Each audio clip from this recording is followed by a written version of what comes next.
mura lang. Itong daing ko galing sa Bisaya. Sa Sambuanga. Binili ko na lahat yan para makauwi na sa pwede si Lolo. Ilang kilo po yan?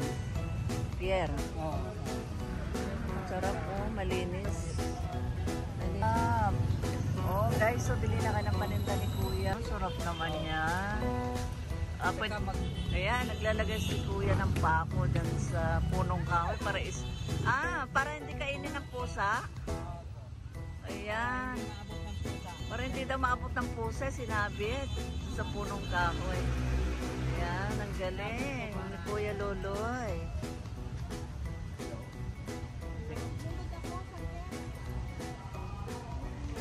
Ayan o, ang daming pera ni Kuya na pinagbentahan ng dried fish, bulad. Nakakamagkano naman po kayo ng paninda araw-araw po? Isa, naka 2,000. Wow, malaki rin pala. Malaki rin palang kita. Kita nyo na po yun. Hindi. Ano pa? Kasama na Puhunan. Ito si Kuya, malaki rin pala ang kita sa pagtitinda ng bulad, dried fish, guys. Sipag ni Kuya. Focus na natin, Kuya, yung malaking isda. Anong isda po yan? Isda sa bato. Isda sa bato daw. Magkano po yan? 320 na lang daw. May tawad pa, May libreng tuyo. Pag binili, may libreng tuyo daw. Ang bait ni Kuya, Taga saan po kayo, Kuya? Sa Bulacan. Umuwi ka araw-araw sa Bulacan? Oo. Tuwing hapon. Paano? Pag naubos mo, pabalik mo siya. Saan ka kumukuha ng paninda mo?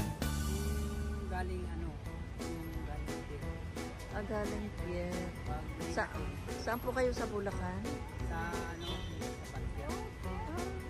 So, ano sinasakyan niyo po pa uwi? Ang bus na Espiritu. Ilang oras naman po bago makarating dito? Isang oras. Ayan, si Kuyang masipag. Ilan po ang anak niyo, Kuya Loloy? 4 daw anak ni Loloy. Bili na kayo, guys, ng paninda. Lahat yan, Kuya, Hi guys, para makauwi na si Kuya, bibilhin ko na lahat ang kanyang paninda. Kasi kawawa siya, uuwi pa yan ng Bulacan. Diba? Magkano na yan? 200 lang to. Tapos ito, 50. Bali, 250. 250. Philippine Adventure. Alex, salamat. Marami pong salamat sa inyo. Yung ating paninda. Para po Ayan, uwi na si Kuya dahil binili ko lahat ang kanyang paninda. Okay, Kuya. Ingat sa biyahe. Ito si Kuya Lolo. Pag nakita nyo dito na nagtitinda, bilhin nyo lahat ang kanyang paninda. Nasa vlog kayo. ganoon?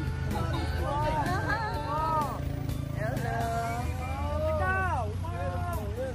Ang daing, ma! Ang daing ni Mama.